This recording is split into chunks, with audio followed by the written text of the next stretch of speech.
Salut à tous, j'espère que vous allez bien. Alors dans cette vidéo, on va voir comment utiliser la barre de cookies sur votre site Shopify avec le Storytime.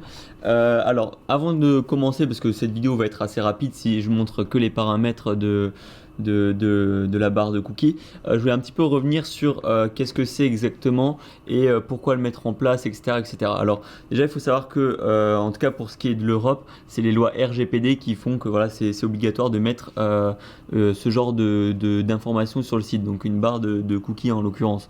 En fait, pour vite fait résumer, parce que moi je suis pas non plus un professionnel là-dedans, c'est les cookies en fait, c'est une sorte de petit fichier qui va se déposer sur le navigateur de la personne qui va aller sur votre site, et ça va en fait enregistrer quelques informations, on va dire, comme par exemple, admettons, vous avez un timer sur votre site, et ben là ça va enregistrer le fait que, admettons, il vient sur votre site, le timer commence à 10 minutes. Si maintenant il quitte le site mais qu'il revient 5 minutes plus tard, eh ben, le timer ne sera pas à 10 minutes mais il sera à 5 minutes, parce que justement le cookie qui a été déposé sur le navigateur de la personne, eh ben, a enregistré ça, et du coup ça permet en fait de garder les affichages. C'est comme par exemple si maintenant là, une personne ajoute des articles au panier, grâce au cookie, quand elle reviendra sur le site, et ben, il y aura toujours les mêmes articles au panier. Donc voilà, c'est un peu pour ça qu'on utilise les cookies. Après, il y a aussi tout ce qui est information avec Facebook Ads, Google Ads, etc., etc., il me semble.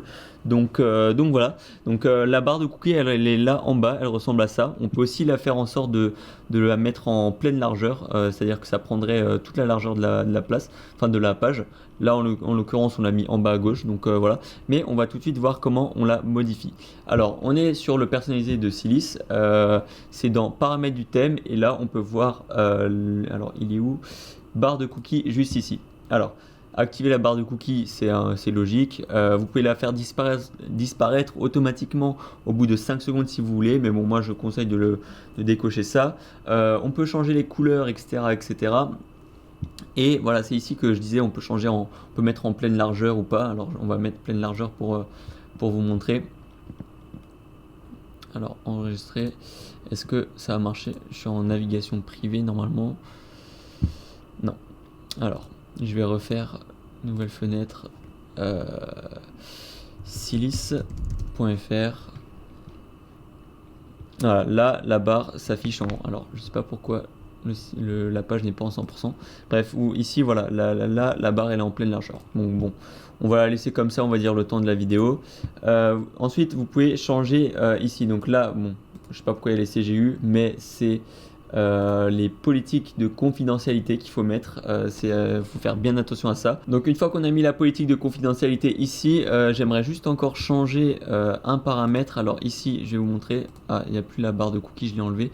Mais bref, c'était écrit fermé au lieu de j'ai compris.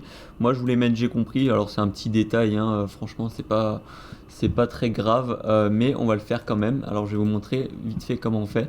Parce que le paramètre n'est pas directement dans le personnalisé, il est dans modifier les langues. Alors on va le faire rapidement.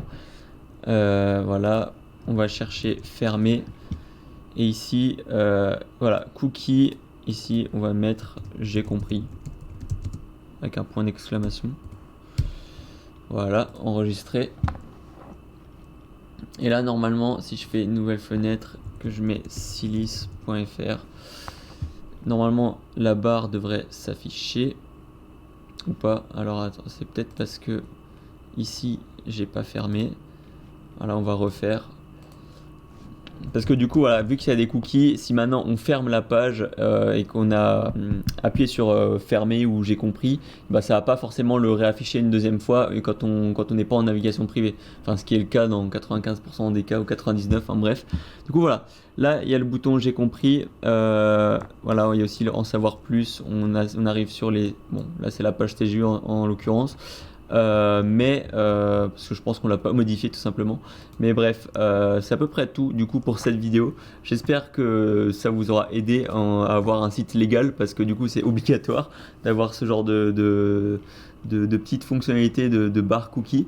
Donc voilà, sur ce, c'est à peu près tout. Jusqu'à la prochaine fois, portez-vous bien, travaillez bien et croyez en vos rêves. Ciao! On espère que la vidéo t'a plu. Si tu veux obtenir le Storytime, c'est le premier lien dans la description. Et pour t'aider à créer tes sites plus rapidement de manière plus efficace, on a créé ce qu'on appelle un manuel de process qui va lister en fait toutes les tâches dans l'ordre à faire afin que ta boutique soit 100% prête au lancement. Que tu sois débutant ou avancé dans le e-commerce, ce process sera pratique pour te faire gagner beaucoup de temps et te donnera des petites astuces. Donc on te conseille vraiment d'y jeter un petit coup d'œil. Pour ça, rends-toi sur le deuxième lien en description, mets ton meilleur mail et reçois ton manuel de process directement au format PDF. Sur ce, si cette vidéo t'a plu, n'hésite pas à mettre un petit pouce bleu, t'abonner à cette chaîne et nous suivre sur les différents réseaux, que ce soit Instagram, Facebook ou même notre chaîne principale New Story. Du coup, on te dit à la prochaine pour une nouvelle vidéo. Travaille bien, crois en tes rêves. Ciao! Salut!